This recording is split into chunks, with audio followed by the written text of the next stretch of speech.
नमस्कार दोस्तों, welcome to our channel the study power. आज की इस वीडियो में हम महत्वपूर्ण वोकैबुलरी के जो है वर्ड्स डिस्कस करेंगे। वो वर्ड्स जो पहले किसी न किसी एग्ज़ाम में आपके पूछे गए हैं, चाहे बैंकिंग हो, एसएससी हो या और भी किसी एग्ज़ाम में पूछे गए हैं और आगे पूछे जा सकते हैं। तो हम डेली 10 वर्ड्स डिस्कस करेंगे और डेली आपकी क्लास जो है वो 7 बजे मॉर्निंग में होगी, तो आप डेली इस क्लास को अटेंड कर सकते हैं। तो आइए बढ़ते हैं हमारे फर्स्ट वर्ड की तरफ। तो जो हमारा फर्स्ट वर्ड है वो है मेलोडी, और इसका जो मतलब है, इसका मतलब होता है बीमारी। क्या होता है इसका मीनिंग? बीमारी। और अगर सेंटेंस में इसके यूज़ की बात की जाए तो जैसे मैंने एक सेंटेंस भी यहाँ पे लिया है, the same year symptoms of fatal melody appeared and death followed on the 8th of the Feb 1875। यानी कि उसी साल जो है उसे जो बीमारी थी, बहुत बड़ी बीमारी थी, उसके सिम्टम्स जो है वो दिखाई दिए और उसी साल जो है उसकी डेथ भी हो गई 8 फरवरी 1875 में। ठीक है, तो सेम ईयर उसे सिम्टम्स अपीयर हुए और सेम ईयर ही उसकी डेथ हो गई। तो आपको समझ में आ रहा होगा कि यहाँ पे फेटल बीमारी यानी बहुत बड़ी बीमारी जो थी उसे, जैसे कैंसर, जो भी कोई बड़ी बीमारी है वैसे उसको उसके सिम्टम्स उसको दिखाई दिए। तो यहाँ पर अगर मैं सिनोनिम की बात करूँ मेलोडी के, तो इसके जो सिनोनिम है यानी समानार्थी शब्द है वो है डिसेबिलिटी, एपिडेमिक। ठीक है, डिजीज़ बीमारी से ही संबंधित है, इलनेस भी यही होता है, सिकनेस भी बीमारी होता है। ठीक है, तो ये सारे जो सिनोनिम्स हैं इनका मीनिंग होता है बीमारी या कोई ना कोई डिसेबिलिटी हमारे शरीर में, हमारी बॉडी में आ जाए। और एंटोनिम की अगर मैं बात करूँ, विपरीतार्थक जो है इसके विलोम शब्द, तो कंफर्ट, रिलीफ, स्ट्रेंथ, मजबूती, गुड हेल्थ। ठीक है, अच्छा स्वास्थ्य। तो ये इसका क्या होगा? एंटोनिम्स हो गए, तो आप इसे ध्यान रखेंगे। उसके बाद में बात करें हम सेकंड वर्ड की तरफ, तो सेकंड हमारा वर्ड है लैंग्विड। लैंग्विड का जो मतलब होता है वो होता है सुस्त, लेजीनेस जिसे हम कहते हैं। जैसे यहाँ पर एक मैंने सेंटेंस लिखा है कि शी वेकेंट लैंग्विड एंड वीक, यानी कि जब वो वेकअप हुई यानी कि उठी तो वो कैसे दिख रही थी? लैंग्विड, सुस्त और कमज़ोर। तो सिनोनिम की अगर मैं बात करूँ तो वही लेज़ी, लथार्जिक, इसका मतलब भी सुस्त रहना ही होता है। लेजरली, ठीक है, आराम से है, कोई काम नहीं कर रहा है। स्लगिश, लैकाडाइसिकल, ये वर्ड जो है काफ़ी बार एग्ज़ाम में पूछा गया है, तो आप ध्यान रखेंगे कि ये लैंग्वेज का ही सिनोनिम है जिसका मतलब होता है सुस्त रहना। ठीक है, किसी काम को ना करना, आलसी रहना। एंटोनिम की अगर मैं बात करूँ तो इसका जो एंटोनिम है वो है एक्टिव, ठीक है, अलर्ट, एनर्जेटिक, नाम से पता चल रहा है आपको, हार्ड वर्किंग। ठीक है, तो ये सब इसके क्या हो गए? एंटोनिम्स हो गए। उसके बाद में थर्ड जो वर्ड है वो है डिस्पेयर। डिस्पेयर का जो मतलब होता है हिंदी में वो होता है निराश होना, उदास होना। जैसे यहाँ पे एक sentence, a few positive words can turn despair into hope, यानी ये कुछ सकारात्मक शब्द जो होते हैं वो निराशा को किस में बदल सकते हैं? आशा में बदल सकते हैं। अगर सिनोनिम की मैं बात करूँ तो डेस्परेशन, ग्लूम, माइजरी, मेलनकॉली, ये वर्ड बहुत देखने को मिलता है। सॉरो, तो ये सब क्या है? डिस्पेयर का मतलब निराशा होना, दुखी होना। तो ये सारे इसके क्या हो गए? सिनोनिम्स हो गए जिनका मतलब होता है निराशा या दुखी रहना।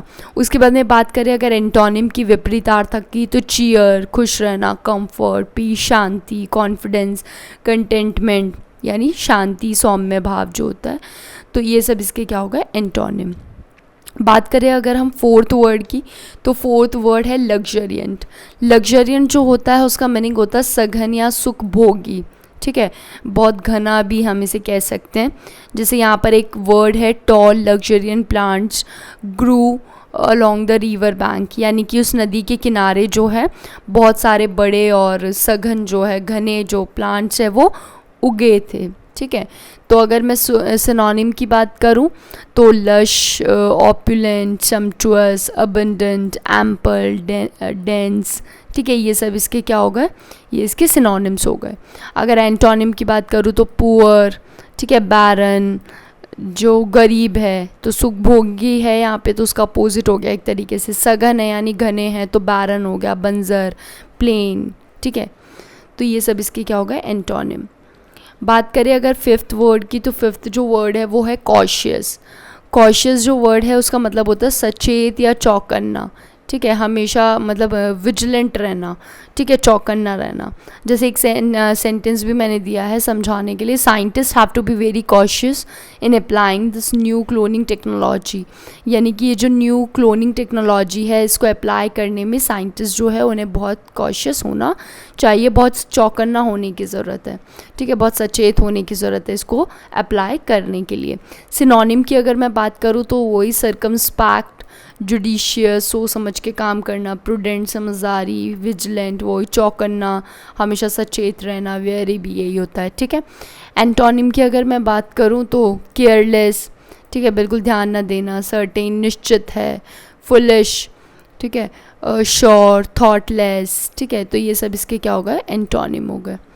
बात करें हम 6 वर्ड की, दोस्तों आप जितने भी वर्ड्स हैं उनको साथ में लिखते रहें ताकि ये अच्छे से आपको लर्न हो जाए, ठीक है। लिखते हैं हम तो वो चीज़ें हमें लर्न होती है, और साथ ही साथ प्रीवियस जो वोकैब के वर्ड्स हैं उन्हें भी आप रिवाइज़ करें ताकि एक महीने में कम से कम अपने 300 वर्ड्स, तो डेली अपन 10 वर्ड्स पढ़ते हैं तो अपने 300 वर्ड्स तो डेली कवर हो जाएंगे, ठीक है। तो डेली आप इन 10 वर्ड्स को तो पढ़ना ही है, साथ में जो प्रीवियस जो मैंने वोकैब के वर्ड्स आपको करवाए हैं प्रीवियस क्लास में वो भी आपको रिवाइज करती रहनी है ताकि अपने 300 वर्ड्स 1 मंथ में कवर हो जाए।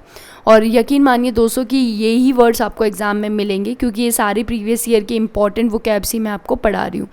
अब बात करें मैमोथ की, तो मैमोथ यानी क्या होता है, विशाल। अब सेंटेंस यहाँ पर लिखा है मैंने, the last thing he had put into his trunk had been a branch of mammoth pine needles. तो आखिरी चीज़ जो उसने अपनी ट्रंक में डाली थी वो क्या थी, ब्रांच थी। किसकी ब्रांच थी, पाइन नीडल्स जो है, पाइन जो ट्री होता है उसकी बड़ी विशाल ब्रांचेस थी, ठीक है। सिनोनिम की अगर मैं बात करूँ तो मैमोथ का मतलब आपको समझ में होगा विशाल या बड़ा जिसे हम कहते हैं। सिनोनिम की बात करूँ तो इनर्मस, ठीक है, नॉर्मस जो है व्याप्त, गिगैंटिक बहुत बड़ा, ह्यूज भी बड़ा, मैसिव भी यही होता है, लार्ज भी यही होता है। एंटोनिम की अगर मैं बात करूँ तो लिटिल छोटा, मिनी, ड्वार्फिश, स्मॉल, ये सब इसके क्या हो गए, एंटोनिम। बात करें अगर नेक्स्ट वर्ड की, तो नेक्स्ट जो वर्ड है हमारा 7th उसका वो है ड्यूबियस, और ड्यूबियस का मतलब होता है संदिग्ध यानी डाउटफुल रहना, ठीक है, डाउट होना, संशय होना। जैसे यहाँ पर एक सेंटेंस में मैंने लिया, remain dubious about her motives, यानी कि उसके जो मोटिव्स है, उसके जो गोल है, जो उसका लक्ष्य है, मैं हमेशा उसके लिए क्या रहती हूँ, संदिग्ध रहती हूँ, यानी डाउटफुल रहती हूँ। बात करें अगर सिनोनिम की, तो सिनोनिम इसका हो गया हेजिटेंट, इम्प्रोबेबल, स्कैप्टिकल वही डाउटफुल या संदिग्ध या संशय होना, अनिश्चितता, अनक्लियर, ठीक है, ये सब इसकी क्या होगा, सिनोनिम्स। बात करें अगर हम एंटोनिम्स की, तो बिलीवेबल, जिस पर विश्वास किया जा सके, डाउटफुल नहीं हो, जो सर्टेन हो, निश्चित हो, श्योर हो, ट्रस्टवर्दी हो, जिस पर हम विश्वास कर सकते हैं, ठीक है, विश्वसनीय है। बात करें अगर हम 8th वर्ड की, तो 8th जो वर्ड है वो है एबहॉर। एबहॉर जो वर्ड है उसका मतलब होता है घृणा करना। क्या होता है, घृणा करना, हेट करना किसी से। जैसे यहाँ पर है, I abhor this type of insulting behaviour, मैं इस टाइप के इंसल्टिंग बिहेवियर से क्या करता हूँ, हेट करता हूँ, यानी घृणा करता हूँ।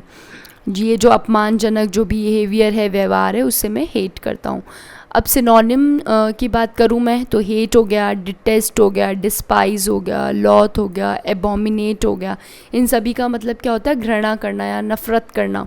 एंटोनिम्स की बात करूँ मैं, तो एडमायर, प्रशंसा करना, चारिश, ये भी होता है, ठीक है, टू अट्रैक्ट, लाइक, पसंद करना, डिज़ायर, एन्जॉय, ये सब इसके क्या हो गए, एंटोनिम्स हो गए। बात करें अगर हम नेक्स्ट वर्ड की, तो नेक्स्ट जो वर्ड है वो है फीबल। फीबल का मतलब होता है कमज़ोर, वीक, जिसे हम कहते हैं। जैसे मैंने एक सेंटेंस लिखा है, business is suffering because of the feeble economy, यानी कि बिजनेस जो है वो सफ़र कर रहा है क्योंकि इकोनॉमी क्या है, कमज़ोर है, अर्थव्यवस्था की स्थिति ख़राब है। अब अगर मैं सिनोनिम की बात करूं तो वही होगा वीक, फ्लैबी, फ्रिगाइल, शनबंगोरिन, एफिशिएंट, ठीक है, इन सब का मतलब क्या होता है, कमज़ोर होना। एंटोनिम्स की अगर मैं बात करूं तो कैपेबल, यानी जो समर्थ है, स्ट्रॉन्ग, मजबूत है, एबल है, कॉम्पिटेंट है, इफ़ेक्टिव है, ठीक है, असरदार है, ये सब इसके क्या हो गए, एंटोनिम हो गए। ध्यान रखेंगे आप ये वर्ड। उसके बाद में जो लास्ट वर्ड है हमारा वो है पॉन।